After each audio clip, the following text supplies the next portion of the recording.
Hello दोस्तों, नलियों में calcium का जमा होना एक काफ़ी ख़राब प्रॉब्लम माना जाता है।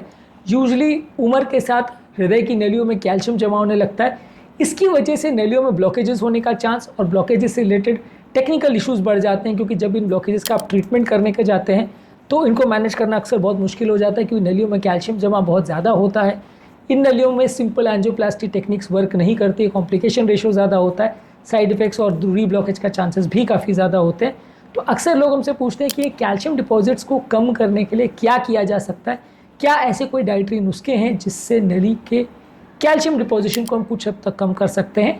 टॉपिक पे आज हम डिस्कस करेंगे what are tips and treatment for reducing calcium deposition in coronary arteries.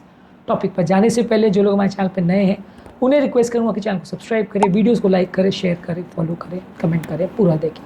आज के टॉपिक में जो हम पॉइंट्स देंगे वो कोई भी पॉइंट अपने आप में इतना इफेक्टिव नहीं है कि वो आपका कैल्शियम डिपोजिशन को पूरी तरह से रोक सकता है, क्योंकि ये डिजेनरेटिव प्रोसेस है, पूरी तरह से इसे कंट्रोल करना मुश्किल है। पर फिर भी जो अवेलेबल चीज़ें हैं जिसमें एक्चुअली थोड़ा बहुत फ़ायदा भी होता है वो सब हम आपको बताएंगे, ताकि इन सारी चीज़ों को इनकॉर्पोरेट आप करके अपनी बीमारी को कम कर सकें। इसमें हर एक पॉइंट इंपॉर्टेंट होगा, इसलिए वीडियो को एंड तक देखें। चलिए शुरू करते हैं इंपॉर्टेंट वीडियो।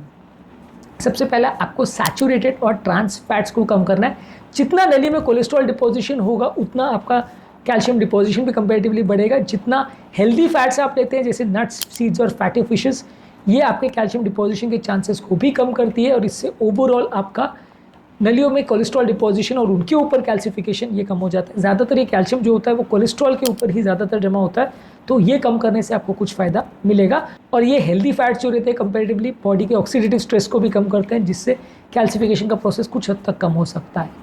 इसके अलावा एक चीज़ बहुत इंपॉर्टेंट है कि आप बहुत ज़्यादा कैल्शियम ना लें और बहुत कम विटामिन डी ना रखें बॉडी में, ये रिकमेंडेड है।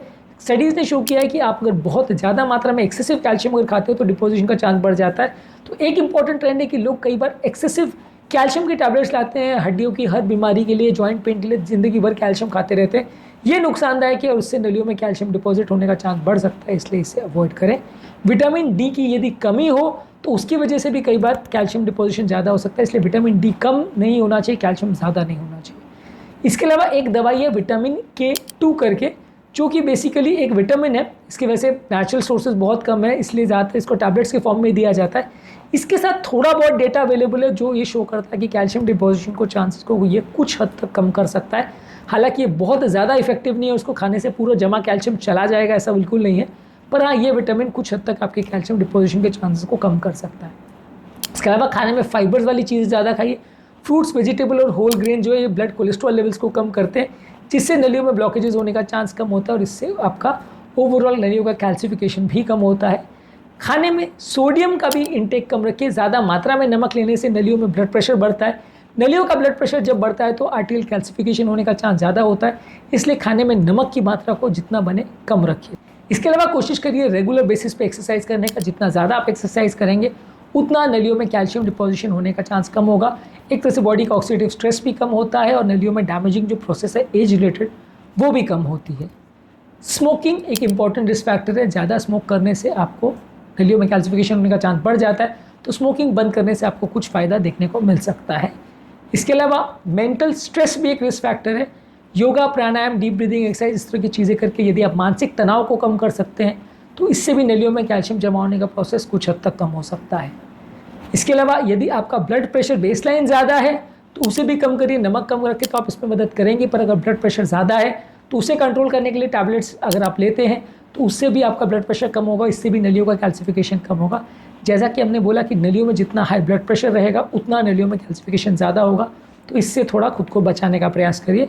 इसके अलावा डाइट में बहुत ज़्यादा कोलेस्ट्रॉल वाली चीज़ें भी मत लीजिए। कोलेस्ट्रॉल ज़्यादा खाएंगे तो भी कैल्सिफिकेशन ज़्यादा होगा, और कोलेस्ट्रॉल कम करने की टैबलेट्स लेने से भी आपको थोड़ा बहुत फ़ायदा मिलेगा। ये टैबलेट्स भी जो है आर्टेरियल कैल्सिफिकेशन को कम करने में मदद करती है। स्टैटिन्स के साथ हालांकि कोई क्लियर डेटा अवेलेबल नहीं है कि ये आपका कैल्सिफिकेशन कम कर सकती है, लेकिन हाँ ये दवाई बॉडी के या नलियों के ऑक्सीडेटिव स्ट्रेस को कम कर सकती है, इन्फ्लेमेशन को कम कर सकती है, तो मान के चल सकते हैं कि ब्लॉकेजेस को बढ़ने से कुछ हद तक रोक सकता है। इसके अलावा कुछ ऐसी बीमारियां हैं जैसे किडनी डिजीज़ और डायबिटीज़, इसकी वजह से भी कैल्सिफिकेशन बढ़ सकता है। तो यदि आप किसी टेक्निक द्वारा अपने डायबिटीज़ को रिवर्स कर सके जैसे इंटरमिटेंट फास्टिंग, या अपनी किडनी की बीमारी को ठीक कर सके तो इससे भी कैल्सिफिकेशन का प्रोसेस कम होता है।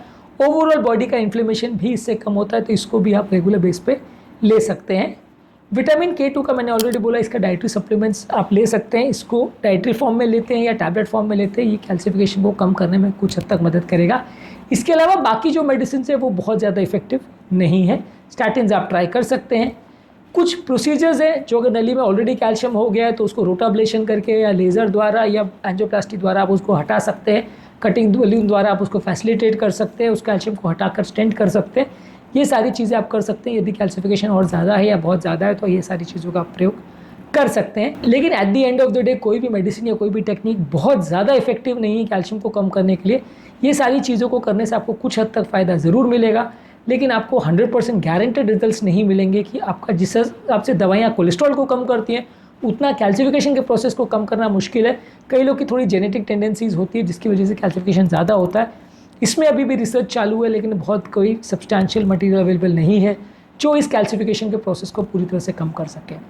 आज के टॉपिक में हमने बात करी नलियों के कैल्शियम डिपोजिशन या कैल्सिफिकेशन के प्रोसेस को कम करने के लिए क्या किया जा सकता है। इसके अलावा नलियों में ब्लॉकेजेस के बारे में और नलियों के ब्लॉकेज को प्रिवेंट करने के लिए और लाइफस्टाइल और डाइट रिलेटेड चेंजेस पर हमने ऑलरेडी बहुत सारे वीडियोस किए हैं जो कि आप हमारे चैनल पर देख सकते हैं। उम्मीद करूँगा कि आज के टॉपिक में कुछ नई बातें जानने को मिली होगी। जो लोग हमारे चैनल पर नए हैं उन्हें रिक्वेस्ट करूँगा कि चैनल को सब्सक्राइब करें, वीडियोज़ को लाइक करें, शेयर करें, फॉलो करें, कमेंट करें, पूरा देखें।